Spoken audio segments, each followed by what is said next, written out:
तो अब हम नेक्स्ट क्या पढ़ने जा रहे हैं, नेक्स्ट टॉपिक पढ़ने जा रहे हैं मेजर डोमेन्स ऑफ अर्थ में। जो हमने उसकी टाइप्स पढ़ी थी, जो हमारे पास मतलब कि जो हमने पढ़ा था कि हमारी अर्थ है वो 4 हिस्सों में डिवाइड है, ठीक है। तो जिन्हें हम बोलते हैं डोमेन्स, क्या बोलते हैं, जिन्हें हम डोमेन्स बोलते हैं, जो हमारे 4 है वो कौन कौन से, लिथोस्फीयर है, एटमॉस्फेयर है, हाइड्रोस्फीयर है और बायोस्फीयर है, ठीक है।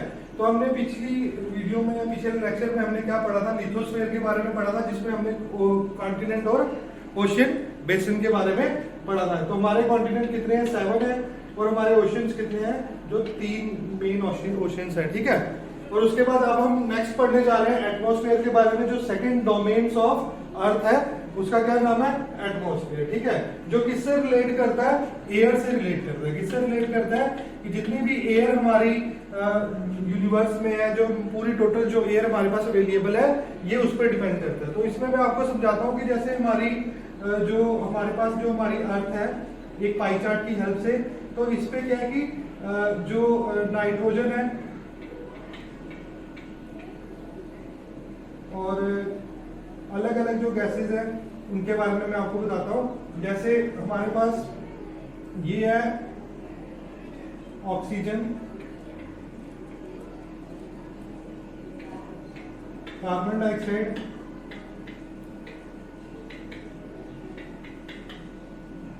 और हमारे पास और अदर गैसेस और एरोगॉन्स, ठीक है। तो ये जो हमारे पास ये जो अवेलेबल है, तो ये इनकी जो परसेंटेज है हमारे पास एक है 0. जो हमारे पास कार्बन डाइऑक्साइड है वो कितनी है, 0.03%, और हमारे पास जो ऑक्सीजन है वो 21% है, और नाइट्रोजन हमारे पास 8%, और हमारे पास ऑल अदर गैसेज है जो वो हमारे पास 0.04% है, और जो हमारे पास एरोगॉन्स है वो हमारे पास है 0.93%। तो जो हमारी अर्थ है, तो हमारी अर्थ पे ये सारी गैसेस पाई जाती हैं, ठीक है। तो हम ये नहीं बोल सकते कि हम सिर्फ ऑक्सीजन को इनहेल करते हैं जब हम सांस लेते हैं, तो ये सारी गैसेस को भी हम इनहेल करते हैं, जैसे हम नाइट्रोजन मतलब इनहेल करते हैं जब हम सांस लेते हैं, ठीक है। तो आपको इतना डीपली नहीं समझना है, मगर बस ये मैंने आपको बताने के लिए बता दी कि ये सारी गैसेस हमारी अर्थ पर पाई जाती है, हमारे यूनिवर्स में पाई जाती है। तो अब हमें नेक्स्ट हमारा जो मेन टॉपिक है एयर और जो एटमॉस्फेयर है उसके बारे में पढ़ना है। तो एटमॉस्फेयर की 5 लेयर्स होती हैं। तो जैसे पहली हमारे पास ट्रोपोस्फेयर, स्ट्रेटोस्फेयर, मीसोस्फेयर और थर्मोस्फेयर और एक्सोस्फेयर, ठीक है। तो ये हमारी 5 लेयर्स हैं, ठीक है, और इनके बारे में हमें पढ़ना है। और अब हम नेक्स्ट आगे इनके बारे में पढ़ते हैं।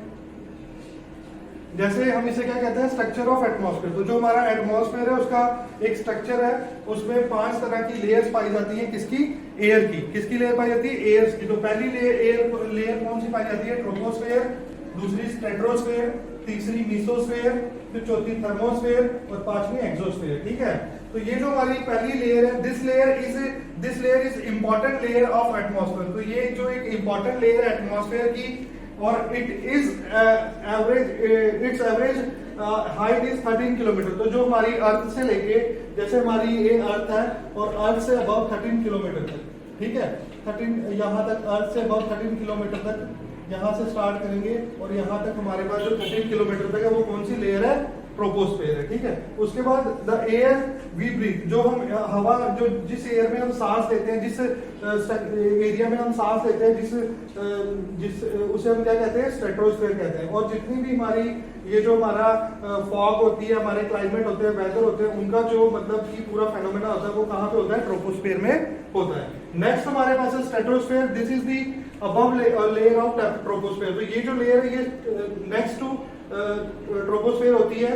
It extend up to height of 50 kilometre. ये कितनी हाइट तक होती है, 13 से लेकर 50 किलोमीटर तक। कितनी हाइट तक होती है, 13 से लेकर 50 किलोमीटर तक इसकी हाइट होती है। ये अप टू 13 होती है,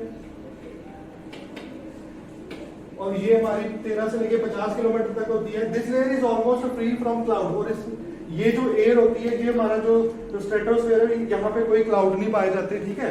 और उसके बाद ये हमारी किस चीज को कंटेन करती है, इंपॉर्टेंट चीज को, हमारी ओजोन लेयर की गैसेस को भी कंटेन करती है। क्योंकि जो आपने सुना होगा हमारी ओजोन लेयर है वो हमें जो सन की हार्मफुल रेज है उनसे हमें बचाती है। तो ये जो हमारी लेयर है ये स्ट्रेटोस्फेयर में जो हमारे ये पाई जाती है, कौन सी, ओजोन लेयर, ठीक है, ओजोन गैस। उसके बाद हमारा नेक्स्ट आता है mesosphere. This is the third layer of the atmosphere. It lies above the stratosphere. It extends up to height of 80 kilometer.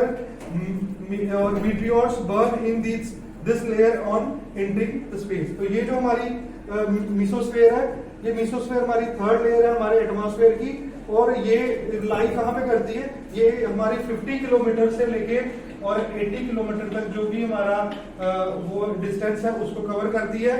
और इसमें हमारे मीटियोर्स और जो हमारे मतलब स्पेस के जो पार्टिकल्स जो बर्न हो जाते हैं वो पाए जाते हैं, और ये किसके अबव है, ये स्ट्रेटोस्फेयर के अबव है, ठीक है। उसके बाद thermosphere. In thermosphere stratosphere rise in thermosphere temperature rise very rapidly. तो जो हमारी थर्मोस्फेयर वाली लेयर है ये मेसोस्फेयर के ऊपर आती है, और ये लेयर जो है 80 किलोमीटर से लेके 400 किलोमीटर तक इसका डिस्टेंस है। और ये रैपिडली मतलब जब इस लेयर में हम पहुंचते हैं तो यहाँ पे टेम्परेचर इंक्रीज होने लगता है, टेम्परेचर बढ़ने लगता है।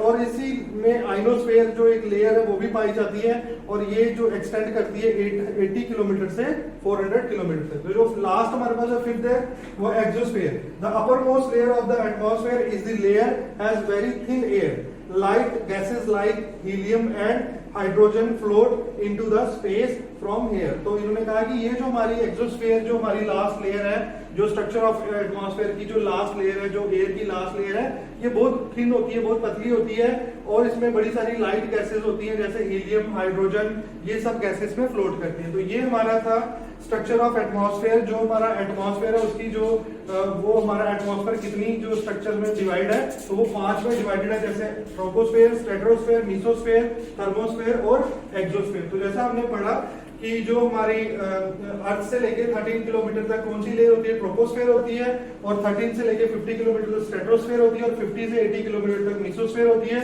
और 80 से 400 किलोमीटर तक थर्मोस्फेयर होती है, और एक्सोस्फेयर जो है अबव 400 किलोमीटर, ठीक है। 400 के अबव जो भी होती है वो कौन सी लेयर होती है, एक्सोस्फेयर होती है। तो ये हमारी 5 लेयरें थी एटमॉस्फेयर की थी। मैं आशा करता हूँ कि आपको समझ आया होगा, और इससे आपको क्लियर होगा कि जो हमारे स्ट्रक्चर ऑफ एटमॉस्फेयर के बारे में। तो अब हम नेक्स्ट लेक्चर में पढ़ेंगे हाइड्रोस्फेयर के बारे में। Thank you.